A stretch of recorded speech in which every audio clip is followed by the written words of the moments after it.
ਕਾਂਗਰਸ ਦੀ ਦੂਜੀ ਲਿਸਟ ਜਾਰੀ ਹੋਈ ਜਿਸ ਤੋਂ ਬਾਅਦ ਸੁਨਾਮ ਤੋਂ ਜਿਹੜਾ ਦਮਨਚੰਦ ਬਾਜਵਾ ਦਾ ਜਿਹੜਾ ਟਿਕਟ ਕੱਟਿਆ ਗਿਆ, ਇੱਥੋਂ ਜਸਵਿੰਦਰ ਧਮਾਨ ਨੂੰ ਮੈਦਾਨ ਦੇ ਵਿੱਚ ਉਤਾਰਿਆ ਗਿਆ ਜੋ ਕਿ ਸੁਰਜੀਤ ਸਿੰਘ ਧਮਾਨ ਦੇ ਭਤੀਜਾ ਨੇ।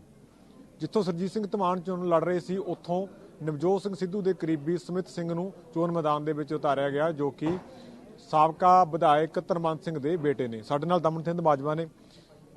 ਮੈਡਮ, ਅੱਧੀ ਰਾਤ ਨੂੰ ਲਾਈਵ ਹੋਣਾ ਪਿਆ, ਟਿਕਟ ਕੱਟੀ ਗਈ, ਤੁਹਾਨੂੰ ਆਸ ਸੀ ਕਿ ਟਿਕਟ ਤੁਹਾਨੂੰ ਮਿਲੇਗੀ, ਪਰ ਕਿਵੇਂ ਦੇਖਦੇ ਹੋ ਪਹਿਲਾ ਰਿਐਕਸ਼ਨ? ਮੈਨੂੰ ਪਹਿਲੀ ਲਿਸਟ ਆਉਣ ਤੱਕ ਪੂਰੀ ਆਸ ਸੀਗੀ ਕਿਉਂਕਿ ਮੈਂ ਇੱਕ ਦਿਨ ਵੀ ਦਿੱਲੀ ਨਹੀਂ ਗਈ, ਮੈਂ ਇੱਕ ਦਿਨ ਵੀ ਚੰਡੀਗੜ੍ਹ ਦਾ ਗੇੜਾ ਨਹੀਂ ਕੱਢਿਆ ਔਰ ਨਾ ਹੀ ਮੇਰੇ ਇੰਚਾਰਜਸ ਨੇ ਜਾਂ ਜਿਹੜੇ ਸਾਡੇ ਇੱਥੇ ਸਰਵੇ ਟੀਮ ਸੀ ਜਾਂ ਗਰਾਊਂਡ ਟੀਮ ਸੀ ਉਹਨਾਂ ਨੇ ਵੀ ਮੈਨੂੰ ਕਿਹਾ ਕਿ ਤੁਸੀਂ ਆਪਣੇ ਖੇਤਰ 'ਚ ਰਹਿ ਕੇ ਆਪਣਾ ਕੰਮ ਕਰੋ, ਉਹਨੂੰ ਨਾ ਬੰਦ ਕਰੋ, ਲੱਗੇ ਰਹੋ, ਟਿਕਟ ਤੁਹਾਡੀ ਹੈ।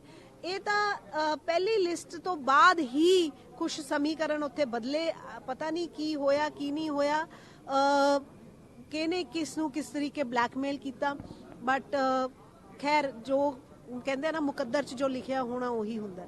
ਸੋ ਟਿਕਟ ਉਹਨਾਂ ਨੇ ਕੱਟਤੀ ਔਰ ਫਿਰ ਮੈਂ ਤੁਹਾਡੀ ਦਾਅਵੇਦਾਰੀ ਅਹਿਮ ਸੀ। ਤੁਹਾਡੀ ਇਸ ਸੀਟ ਦੇ ਉੱਪਰ ਤਾਂ ਪ੍ਰਧਾਨ ਕਹਿ ਸਕਦੇ ਮੁੱਖ ਮੰਤਰੀ ਚਰਨਜੀਤ ਸਿੰਘ ਚੰਨੀ ਵੀ ਉਰੇ ਆ ਕੇ ਤੁਹਾਨੂੰ ਆ ਕੇ ਹੱਲਾਸ਼ੇਰੀ ਦੇ ਕੇ ਗਏ ਨੇ ਕਿ ਇਸ ਕੁੜੀ ਨੂੰ ਮਜ਼ਬੂਤ ਕੀਤਾ ਜਾਵੇ। 117 ਹਲਕਿਆਂ ਚੋਂ ਸੁਨਾਮ ਹੀ ਇੱਕ ਐਸੀ ਸੀਟ ਸੀ ਜਿੱਥੇ ਕਿਸੇ ਦੂਸਰੇ ਵਿਅਕਤੀ ਨੇ ਮੇਰੇ ਤੋਂ ਇਲਾਵਾ ਅਪਲਾਈ ਤੱਕ ਨਹੀਂ ਸੀ ਕੀਤਾ। ਪਹਿਲੀ ਵਾਰ 20-22 ਸਾਲਾਂ ਤੋਂ ਬਾਅਦ ਕਾਂਗਰਸ ਇਕਜੁੱਟ ਹੋਈ ਸੀਗੀ ਔਰ ਜਿੱਤਣ ਦੇ ਪੂਰੇ ਅਸਾਰ ਸੀਗੇ, ਜਿੱਤ ਰਹੇ ਸੀ ਅਸੀਂ। ਪਰ ਜਦੋਂ ਪਾਰਟੀ ਨੇ ਮਨ ਹੀ ਬਣਾ ਲਿਆ ਕਿ ਆਪਾਂ ਇਹ ਸੀਟ ਨਹੀਂ ਜਿੱਤਣੀ ਔਰ ਆਪਾਂ ਇਸ ਸੀਟ ਨੂੰ ਬਸ ਕੁਝ ਵੱਡੇ ਲੀਡਰਾਂ ਨੂੰ ਖੁਸ਼ ਕਰਨ ਵਾਸਤੇ ਹੀ ਰੱਖਣਾ ਹੈ। ਤੁਸੀਂ ਦੇਖੋ ਪਿਛਲੀ ਇਸ ਸੁਨਾਮ ਸੀਟ ਦੀ ਕਾਂਗਰਸ ਦੀ ਤੁਸੀਂ ਇਤਿਹਾਸ ਕੱਢੋ, ਜਿਹੜਾ ਵੀ ਕੈਂਡੀਡੇਟ ਜਦੋਂ ਡਿਜ਼ਰਵਿੰਗ ਹੁੰਦਾ, ਜਦੋਂ ਮਿਹਨਤ ਕਰ ਲੈਂਦਾ, ਐਸਟੈਬਲਿਸ਼ ਹੋ ਜਾਂਦਾ, ਉਦੋਂ ਉਹਦੀ ਟਿਕਟ ਕੱਟ ਦਿੰਦੇ ਆ। ਲੀਡਰ ਨੂੰ ਖੁਸ਼ ਕਰਨ ਦੀਆਂ ਕੋਸ਼ਿਸ਼ਾਂ ਹੋ ਰਹੀਆਂ ਨੇ। ਮੈਂ ਸਮਝਦੀ ਹਾਂ ਜੀ ਜਿਹੜੇ ਲੀਡਰਾਂ ਨੇ ਆਪਣੇ ਭਰਾ ਭਤੀਜਿਆਂ ਦੀ ਮੰਗ ਰੱਖੀ, ਜਿਹੜੇ ਲੀਡਰ ਮੰਚਾਂ ਤੇ ਸਪੀਚਾਂ ਵਿੱਚ ਇੰਟਰਵਿਊਆਂ 'ਚ ਇਹ ਕਹਿੰਦੇ ਰਹੇ ਕਿ ਮੈਂ ਕਿਸੇ ਦੇ ਮੁੰਡੇ ਨੂੰ ਟਿਕਟ ਨਹੀਂ ਲੈਣ ਦਊਂਗਾ, ਨਾ ਮੇਰੇ ਮੁੰਡਾ ਟਿਕਟ ਲਊ, ਨਾ ਮੈਂ ਕਿਸੇ ਦੇ ਨੂੰ ਲੈਣ ਦਊਂਗਾ, ਨਾ ਮੈਂ ਕਿਸੇ ਨੂੰ ਹਲਕਾ ਛੱਡ ਕੇ ਭੱਜਣ ਦਊਂਗਾ, ਤੇ ਸਾਡੇ ਕੇਸ ਤਾਂ ਦੋਨੋਂ ਚੀਜ਼ਾਂ ਅਪਲਾਈ ਹੋ ਗਈਆਂ। ਨਾਲੇ ਤਾਂ ਅਮਰਗੜ੍ਹ ਦੇ ਸਿਟਿੰਗ ਐਮਐਲਏ ਹਲਕਾ ਛੱਡ ਕੇ ਭੱਜੇ, ਜੇ ਕੰਮ ਕੀਤੇ ਸੀਗੇ, ਜੇ ਐਡੇ ਜੋਗੇ ਸੀਗੇ, ਜੇ ਇੰਨੇ ਲਾਇਕ ਸੀਗੇ, ਜੇ ਉਹਨਾਂ ਨੂੰ ਲੱਗਦਾ ਕਿ ਸੁਨਾਮ ਉਹ ਜਿੱਤ ਸਕਦੇ ਨੇ, ਤਾਂ ਫਿਰ ਅਮਰਗੜ੍ਹ ਛੱਡ ਕੇ ਭੱਜਣ ਦੀ ਕੀ ਲੋੜ ਪਈ ਜਿੱਥੇ 5 ਸਾਲ ਬਤੌਰ ਐਮਐਲਏ ਕੰਮ ਕੀਤੇ ਹੈ। ਉਸਦੇ ਭਤੀਜੇ ਨੂੰ ਆ ਕੇ ਸੁਨਾਮ ਵਿੱਚ ਦਾਵਾ ਠੋਕਣ ਦੀ ਕੀ ਲੋੜ ਪਈ? ਪਤਾ ਸੀ ਕਿ ਬੁਰੀ ਤਰ੍ਹਾਂ ਉੱਥੋਂ ਹਾਰਦੇ ਆ ਤੇ ਚਲੋ ਖੈਰ ਉੱਥੋਂ ਹਾਰਾਂਗੇ ਤਾਂ ਕੋਈ ਜਵਾਬ ਨਹੀਂ ਹੋਣਾ, ਤਾਂ ਜਾ ਕੇ ਸੁਨਾਮੋਂ ਹਾਰ ਲੈਂਦੇ ਆ। ਦੂਜੀ ਗੱਲ, ਆਪਣੇ ਭਤੀਜੇ ਨੂੰ ਐਡਜਸਟ ਕਰਨ ਲਈ ਰੋਜ਼ ਪਾਰਟੀ ਨੂੰ ਬਲੈਕਮੇਲ ਕਰਨਾ, ਰੋਜ਼ ਛੱਡਣ ਦੀਆਂ ਗੱਲਾਂ ਕਰਨੀਆਂ। ਸੋ ਕਿਤੇ ਨਾ ਕਿਤੇ ਸਾਡੇ ਵਰਗੇ ਵਰਕਰਾਂ ਦੀ ਮਿਹਨਤ ਦੇ ਉੱਪਰ ਪਰਿਵਾਰਵਾਦ ਜਿਹੜਾ ਹੈਗਾ ਹਾਵੀ ਹੋ ਗਿਆ ਤੇ ਉਹੀ ਉਹ ਜਿਹੜੀ ਭਤੀਜੇ ਤੇ ਮੁੰਡੇ ਦੀ ਜਿਹੜੀ ਰਾਜਨੀਤੀ ਹੈ ਉਹ ਹਾਵੀ ਹੋ ਗਈ।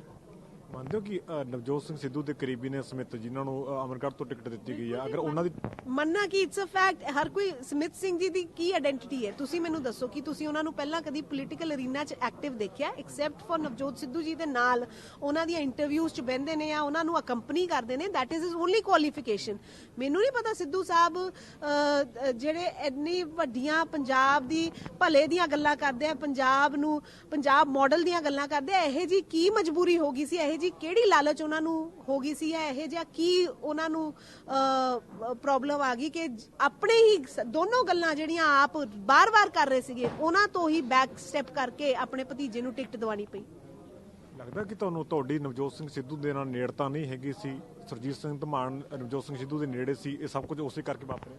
ਸਰ, ਮੈਂ ਇਸ ਪਾਰਟੀ ਵਿੱਚ ਜਾਂ ਮੈਂ ਕਾਂਗਰਸ ਪਾਰਟੀ ਵਿੱਚ ਕਦੀ ਵੀ ਕਿਸੇ ਨਾਲ ਨੇੜਤਾ ਬਣਾਉਣ ਵਾਸਤੇ ਕੰਮ ਨਹੀਂ ਕੀਤਾ। ਮੈਂ ਕੰਮ ਕੀਤਾ ਜ਼ਮੀਨ ਤੇ ਲੋਕਾਂ ਦੇ ਨੇੜੇ ਲੱਗਣ ਲਈ, ਲੋਕਾਂ ਦੇ ਕੰਮ ਕਰਵਾਉਣ ਲਈ, ਕੰਮਾਂ ਨੂੰ ਨੇੜੇ ਲਗਾਉਣ ਵਾਸਤੇ, ਵਿਕਾਸ ਨੂੰ ਅੱਗੇ ਲਿਜਾਉਣ ਵਾਸਤੇ। ਮੈਨੂੰ ਨਹੀਂ ਸੀ ਪਤਾ ਕਿ ਕਿਸੇ ਦੀਆਂ ਮਿੰਨਤਾਂ ਕਰਕੇ ਜਾਂ ਕਿਸੇ ਦੇ ਨੇੜੇ ਹੋਣ ਨਾਲ ਟਿਕਟਾਂ ਮਿਲਦੀਆਂ। ਮੈਨੂੰ ਪਿਛਲੀ ਵਾਰ ਵੀ ਟਿਕਟ ਰਾਹੁਲ ਗਾਂਧੀ ਜੀ ਨੇ ਦਿੱਤੀ ਸੀ, ਕੰਮ ਵੇਖ ਕੇ ਦਿੱਤੀ ਸੀ, ਤੇ ਮੈਨੂੰ ਇਸ ਵਾਰ ਵੀ ਪੂਰਾ ਭਰੋਸਾ ਸੀ ਕਿ ਮੇਰੇ ਜਿੰਨੀ ਮਿਹਨਤ ਪੂਰੇ ਪੰਜਾਬ ਵਿੱਚ ਜਾਂ ਕਹਿ ਲਓ ਕਿ ਯੂਥ ਕਾਂਗਰਸ ਦੇ ਕਿਸੇ ਵੀ ਅਹੁਦੇਦਾਰ ਨੇ, ਕਿਸੇ ਵੀ ਆਗੂ ਨੇ ਇੰਨੀ ਮਿਹਨਤ ਨਹੀਂ ਸੀ ਕੀਤੀ ਜਿੰਨੀ ਮੈਂ 5 ਸਾਲ ਕੀਤੀ ਹੈ।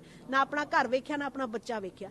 ਜੇ ਉਸਦੇ ਬਾਵਜੂਦ ਵੀ ਇਹਨਾਂ ਨੂੰ ਕਿਸੇ ਦਾ ਭਤੀਜਾ ਮੇਰੇ ਤੋਂ ਜ਼ਿਆਦਾ ਅਹਿਮ ਲੱਗ ਰਿਹਾ ਹੈ ਜਾਂ ਇਹਨਾਂ ਨੂੰ ਇਹ ਲੱਗ ਰਿਹਾ ਕਿ ਉਹ ਮੇਰੇ ਤੋਂ ਜ਼ਿਆਦਾ ਕੈਪੇਬਲ ਇੱਥੇ ਦਾ ਕੈਂਡੀਡੇਟ ਹੈ, ਜਿਹਨੂੰ ਕੋਈ ਇੱਥੇ ਲੋਕ ਜਾਣਦੇ ਹੀ ਨਹੀਂ, ਜਿਹਨੂੰ ਸ਼ਾਇਦ ਜਾ ਕੇ ਦੱਸਣਾ ਪਊ ਕਿ ਉਹ ਕੌਣ ਹੈ ਔਰ ਸਿਰਫ ਇੱਕੋ ਹੀ ਕੁਆਲੀਫਿਕੇਸ਼ਨ ਹੈ ਕਿ ਉਹ ਇੱਕ ਐਮਐਲਏ ਦਾ ਭਤੀਜਾ ਹੈ, ਤਾਂ ਫਿਰ ਇਹ ਤਾਂ ਮੈਂ ਸਮਝਦੀ ਹਾਂ ਕਿ ਇਹਦੇ 'ਚ ਕਿਤੇ ਨਾ ਕਿਤੇ ਪਾਰਟੀ ਦੀ ਵੀ ਬਦਕਿਸਮਤੀ ਹੈ। ਕਿਤੇ ਚਰਨਜੀਤ ਸਿੰਘ ਚੰਨੀ ਦੀ ਕਰਵਾਈ ਰੈਲੀ ਤਾਂ ਨਹੀਂ ਮਹਿੰਗੀ ਪੈ ਗਈ ਦਮਨਚੰਦ ਬਾਜਵਾ? ਨਹੀਂ ਜੀ, ਬਿਲਕੁਲ ਨਹੀਂ। ਮੈਂ ਚਰਨਜੀਤ ਸਿੰਘ ਚੰਨੀ ਜੀ ਨੇ ਐਂਡ ਤੱਕ ਮੇਰੀ ਲੜਾਈ ਲੜੀ ਹੈ, ਔਰ ਮੈਂ ਵੀ ਜੇ ਚੰਗੀ ਹੋਈ ਮੈਂ ਤੇ ਮੇਰਾ ਪਰਿਵਾਰ ਅਸੀਂ ਕੁਝ ਵੀ ਹੋ ਸਕਦੇ, ਅਸੀਂ ਕ੍ਰਿਤਗਨ ਨਹੀਂ ਹੋ ਸਕਦੇ। ਤਾਂ ਹੀ ਅੱਜ ਵੀ ਕੋਈ ਫੈਸਲਾ ਇਹ ਜਿਹਾ ਨਹੀਂ ਲਿਆ ਪਾਰਟੀ ਦੇ ਖਿਲਾਫ ਜਾਂ ਕਿਸੇ ਦੇ ਵੀ ਖਿਲਾਫ, ਕਿਉਂਕਿ ਜਿਹਨੇ ਸਾਡੇ ਲਈ ਕੁਝ ਕੀਤਾ ਹੈ, ਭਾਵੇਂ ਰਾਹੁਲ ਗਾਂਧੀ ਜੀ ਨੇ, ਭਾਵੇਂ ਪਾਰਟੀ ਹੈ ਜਾਂ ਭਾਵੇਂ ਚਰਨਜੀਤ ਸਿੰਘ ਚੰਨੀ ਜੀ ਨੇ, ਮੈਂ ਤੇ ਮੇਰਾ ਪਰਿਵਾਰ ਤਾਂ ਉਹਨਾਂ ਦੇ ਨਾਲ, ਉਹਨਾਂ ਦੇ ਮਗਰ ਡਟ ਕੇ ਖੜਾਂਗੇ।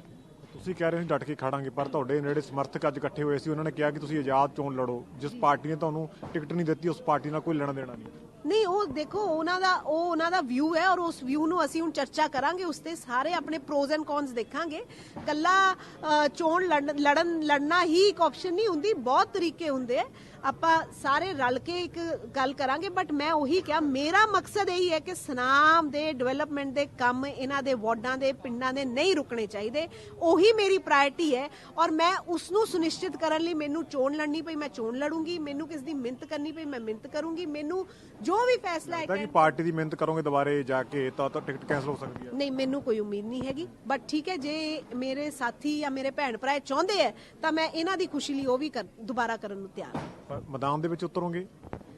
ਮੈਂ ਮੈਦਾਨ ਦੇ ਵਿੱਚ ਪਹਿਲੇ ਦਿਨੋਂ ਆ ਜੀ। ਮੈਂ 5 ਸਾਲ ਇੱਕ ਇਲੈਕਸ਼ਨ ਮੋਡ ਵਿੱਚ ਹੀ ਬਤਾਇਆ ਔਰ ਅੱਗੇ ਵੀ ਬਤਾਉਂਦੀ ਰਹੂੰਗੀ। ਮੇਰਾ ਮੈਦਾਨ ਸੁਨਾਮ ਉਦਮ ਸਿੰਘ ਵਾਲਾ ਹੈ ਔਰ ਇੱਥੋਂ ਦੇ ਕੰਮ ਕਰਵਾਉਣਾ ਹੀ ਮੇਰਾ ਜਿਹੜਾ ਸਹੀ ਮਾਇਨਿਆਂ 'ਚ ਮੇਰਾ ਕਰਮ ਹੈ। ਉਹਦੇ ਲਈ ਮੈਨੂੰ ਚੋਣਾਂ ਦੇ ਤੌਰ ਤੇ ਮੈਦਾਨ 'ਚ ਉਤਰਨਾ ਪਵੇ ਜਾਂ ਕਿਸੇ ਹੋਰ ਤਰੀਕੇ, ਮੈਂ ਮੈਦਾਨ ਵਿੱਚ ਹਮੇਸ਼ਾ ਹੈਗੀ ਹਾਂ ਔਰ ਜਦ ਤੱਕ ਮੇਰੇ ਸਾਥ ਚੱਲਣਗੇ ਮੈਂ ਰਹੂੰਗੀ। ਪਾਰਟੀ ਨਾਲ ਚੱਲੋਗੇ ਹੁਣ ਜਾਂ ਨਹੀਂ? ਦੋ ਚੀਜ਼ਾਂ ਇਹ ਮੇਰੇ ਸਾਥੀ, ਮੇਰਾ ਪਰਿਵਾਰ, ਮੇਰੇ ਸਮਰਥਕ ਨਹੀਂ, ਮੈਂ ਇਹਨਾਂ ਨੂੰ ਕਹੂੰਗੀ ਮੇਰੇ ਭੈਣ ਭਰਾ ਡਿਸਾਈਡ ਕਰਨਗੇ। ਇਲੈਕਸ਼ਨ ਲੜੇਗੀ ਇਹ ਕਲੀਅਰ ਕਰੋ ਪਹਿਲਾਂ ਤਾਂ, ਵੀ ਤੁਸੀਂ ਆਜ਼ਾਦ ਇਲੈਕਸ਼ਨ ਲੜੋਗੇ? ਕਿਉਂਕਿ ਤੁਸੀਂ ਕਿਹਾ ਸੀ ਸੁਨਾਮ ਦੀ ਹੈ, ਮੈਂ ਸੁਨਾਮ ਨਾਲ ਰਹਾਂਗੀ, ਕਿਉਂਕਿ ਪਰ ਤੁਹਾਨੂੰ ਲੱਗ ਰਿਹਾ ਕਿ ਮੈਨੂੰ ਜੇ ਲੱਗਦਾ ਹੋਇਆ ਕਿ ਸੁਨਾਮ ਦੇ ਡਿਵੈਲਪਮੈਂਟ ਵਾਸਤੇ, ਸੁਨਾਮ ਦੇ ਪਏ ਅਧੂਰੇ ਕੰਮਾਂ ਨੂੰ ਪੂਰਾ ਕਰਵਾਉਣ ਵਾਸਤੇ ਮੈਨੂੰ ਇਲੈਕਸ਼ਨ ਲੜਨੀ ਜ਼ਰੂਰੀ ਹੈ ਤਾਂ ਮੈਂ ਇਲੈਕਸ਼ਨ ਆਜ਼ਾਦ ਮੈਦਾਨ ਦੇ ਵਿੱਚ ਉਤਰ ਸਕਦੇ ਨੇ। ਬਿਲਕੁਲ ਉਤਰ ਸਕਦੀ ਹਾਂ, ਪਰ ਇਹ ਮੇਰੇ ਸਾਥੀ ਡਿਸਾਈਡ ਕਰਨ। ਇੱਕ ਵਾਰ ਪਾਰਟੀ ਨੂੰ ਜ਼ਰੂਰ ਮਿਲੂਗਾ। ਬਿਲਕੁਲ। ਇਹ ਸਨ ਦਮਨ ਸਿੰਘ ਬਾਜਵਾ ਜੀ ਨੇ ਸਾਫ਼ ਤੌਰ ਤੇ ਕਿਹਾ ਕਿ ਇੱਕ ਵਾਰ ਉਹ ਪਾਰਟੀ ਹਾਈ ਕਮਾਂਡ ਨੂੰ ਜ਼ਰੂਰ ਮਿਲਣਗੇ, ਮੁੱਖ ਮੰਤਰੀ ਚਰਨਜੀਤ ਸਿੰਘ ਚੰਨੀ ਨਾਲ ਮੁਲਾਕਾਤ ਕਰਨਗੇ। ਅਗਰ ਫਿਰ ਵੀ ਕੋਈ ਫੈਸਲਾ ਨਹੀਂ ਹੁੰਦਾ ਤਾਂ ਉਹ ਆਜ਼ਾਦ ਤੌਰ ਦੇ ਉੱਪਰ ਵੀ ਚੋਣ ਮੈਦਾਨ ਦੇ ਵਿੱਚ ਉਤਰ ਸਕਦੇ ਨੇ। ਕੈਮਰਾਮੈਨ ਬਲਵੀਰ ਦੇ ਨਾਲ ਵਿੱਕੀ ਪੁੱਲਰ, ਲਿਵਿੰਗ ਇੰਡੀਆ, ਸੁਨਾਮ।